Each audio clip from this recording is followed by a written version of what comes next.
Oke, ada banyak masuk ya pertanyaan, apa sih perbedaan antara ChatGPT yang berbayar sama ChatGPT yang sifatnya gratis? Maka di konten ini saya akan coba mulai bedah dan memberikan kepada teman-teman perspektif apa sih perbedaannya. Tentunya untuk masalah perbedaan ini untuk user satu sama yang lain mungkin merasakannya kan berbeda, tapi secara umum ini dari pengalaman saya pribadi ya, di tanggal sekarang, di tanggal berapa ini, di tanggal 15 April ya, mungkin nanti ketika saya menggunakan jauh lebih lama saya akan update lagi, tapi ini yang saya rasakan. Jadi yang pertama, ini di area atas adalah ChatGPT yang versi berbayar ya, yang atas ini versi berbayar, lalu yang bawah ini adalah versi yang gratis. Jadi yang di atas ini adalah versi yang pro berbayar, $20 ya, $20, yang bawah adalah gratis. Ini saya buat atas dan bawah ya supaya lebih luas aja. Jadi yang atas ini tampilannya dari sisi untuk kolom chatnya ini ada plus, ada search, ada recent dan sebagainya, ada deep search. Nah ini di sini ada deep search, deep research ya.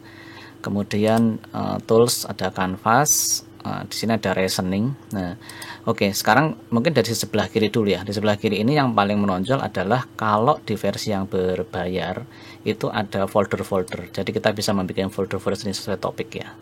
Ini secara tampilan dulu. Jadi ada tambahan bonus untuk project, folder-folder yang kita bisa bikin. Nah, teman-teman tinggal bikin sesuai dengan kebutuhan mau bikin apa gitu per topiknya, per bahasan. Nah, misalnya saya punya beberapa kegiatan harian, ya ini saya bagi beberapa diantaranya tentang pribadi, tentang konten Islam, HTML dan sebagainya, kirim lead project dan sebagainya. Terus ini chat-chat yang biasanya ya, ini chat yang biasanya. Ini chatnya sebenarnya bisa dikategorisasi, dibuat grup-grupnya ini, dan kita bisa bikin folder sebanyak-banyaknya. Kalau yang gratis tentunya tidak ada fitur folder ya, hanya chat seperti ini. Lalu di bagian bawah di sini ini tulisannya kan di bawah kan upgrade plan ya, di sini view plan ya itu. Oke, kemudian untuk area ini pencarian sama, untuk membuka menutup sidebar sama. Nah, di ChatGPT ini, nah ini pilihannya, kita bisa pakai 4.0, kemudian ini ada yang beta, research previewer 01 untuk reasoning, 03 mini untuk advanced reasoning, untuk create add coding and logic, dan model yang lain ya, model yang ada di sini. Kita bisa menggunakan pilihan. Kalau di sini pilihannya hanya satu yang ditentukan oleh ChatGPT itu sendiri. Maksudnya gimana? ChatGPT itu kalau awal-awal teman-teman pakai itu teman-teman masih dikasih 4.0 atau versi yang paling baru yang di gratisan ini. Tapi nanti sekian token, nah saya tidak menghafal sekian ribu token ya. Itu nanti akan ada peringatan bahwa untuk limit bahwasannya token yang 4.0 Anda sudah habis, lalu akan dikasih yang biasa.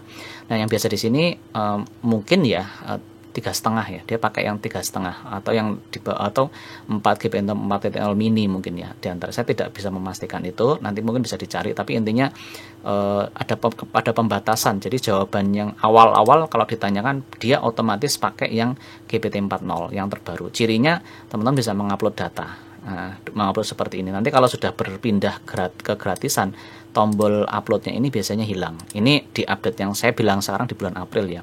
Tapi kalau yang di berbayar, ya kita mau pakai GPT-40 selamanya dalam menjawab ya nggak masalah. Artinya kita bisa pakai fitur yang paling akhir. Jadi di GPT yang berbayar kita bisa milih setting. Mau pakai misalnya pakai yang ya reasoning, mau pakai apa. Misal mau coding kita pilih yang ini ya kita pakai yang codingnya. Misalnya kita mau pakai yang misalnya apa, ini bahkan yang sifatnya masih research kita dikasih juga ya, dikasih akses juga, schedule bahkan dikasih. Nah, tinggal memilih sesuai dengan kebutuhan teman-teman. Oke, itu untuk masalah engine-nya ya, engine mesinnya ya, atau modelnya mau pakai yang mana. Nah, kalau untuk area search di area tampilan tengah sini sama ya, ini untuk yang detect audio sama, kemudian ini untuk chat seperti biasa, what I can help juga sama ya. Jadi tidak ada perbedaan untuk di situ. Oke, kalau dari sisi ini temporary juga sama, temporary itu kayak incognito lah kalau kita ngomong Chrome browser ya, yang saya pahami kayak gitu. Lalu untuk di sini ada muncul tulisan plus, nah di sini masih biasa. Nah, ini Nah, di sini ada opsi task, ada MyGPT. MyGPT ini kita kayak diberi kesempatan untuk bikin kayak AI agen ya. Saya belum mempelajari banyak, nanti kalau sudah ngulik banyak mungkin saya akan share. Lalu ada custom chat GPT. Nah, ini kita lihat perbandingannya. Kalau yang di sini di atas ini Explore GPT.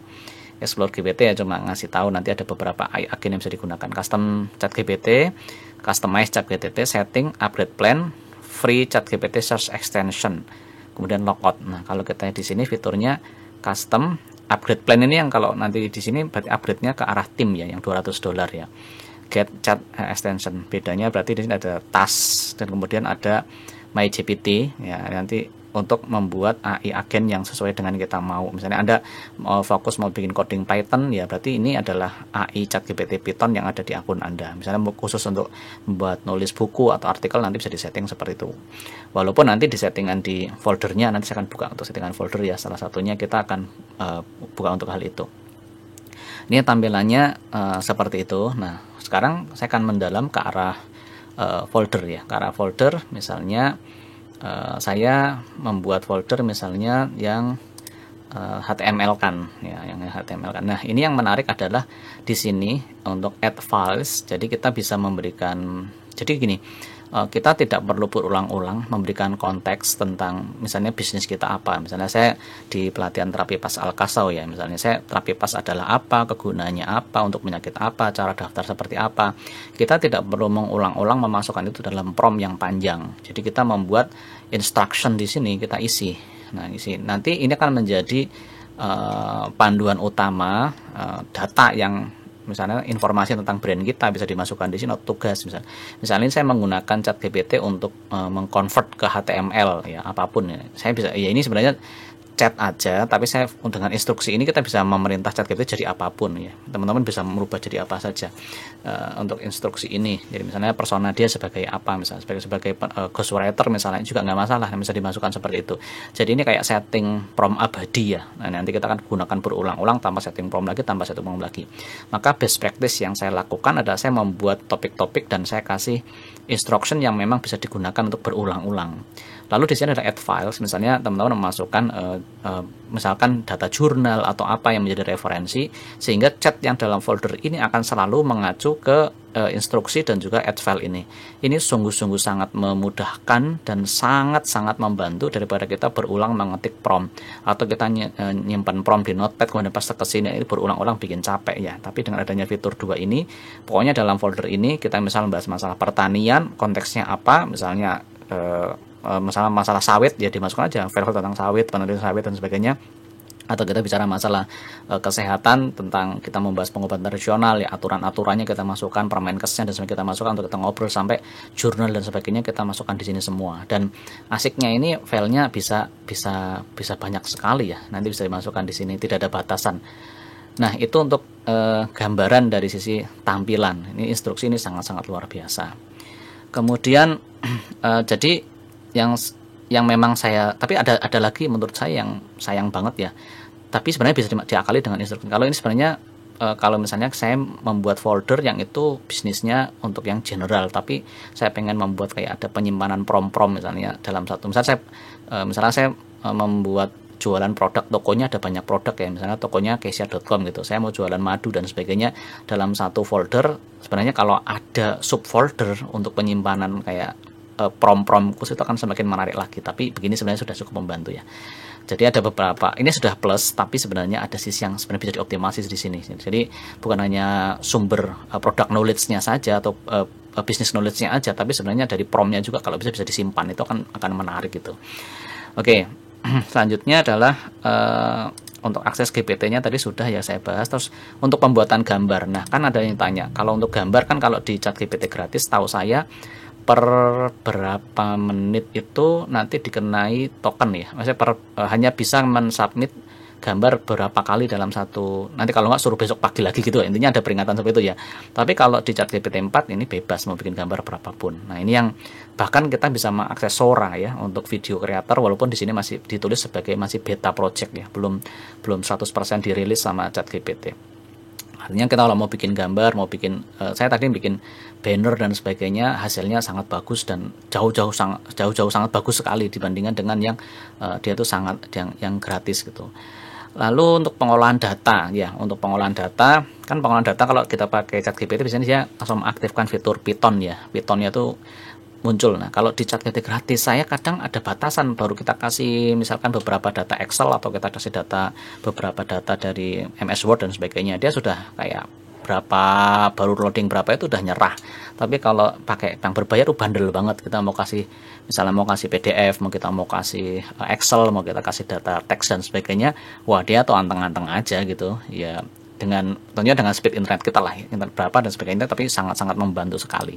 Ya itulah memang berbayar harus berbeda gitu kan. Itu dan untuk cepatnya pemrosesan data juga sangat-sangat berbeda. Itu yang saya rasakan dan saya gunakan untuk daily use ya. Mungkin kalau teman-teman yang programming dan sebagainya jauh lebih paham lah gitu. Kita jauh lebih mungkin sharingnya berbeda lah, maksudnya sentuhan personalnya berbeda. Karena saya lebih banyak ke digital marketing ya, digital marketing untuk bikin konten, bikin modul, bikin artikel, bikin landing page, bikin sales page, dan sedikit coding ya. Kemudian olah data dan sebagainya yang berbayar sangat-sangat membantu. Jadi memang bayar $20 bagi saya ini sangat-sangat worth it ya. Nah, itu saja sharing dari saya. Semoga nanti bisa kita diskusikan lagi. Dan untuk di tampilan HP kurang lebih sama ya. Tampilan di HP kurang lebih sama. Ada folder-folder juga, ada chat dan sebagainya. Oke, terima kasih sudah menyimak. Kalau video ini bermanfaat, tolong di like. Kalau ada pertanyaan bisa komen. Nanti mungkin kita bisa bikinkan konten yang lainnya. Terima kasih. Saya Anjir Santo. Assalamualaikum warahmatullahi wabarakatuh.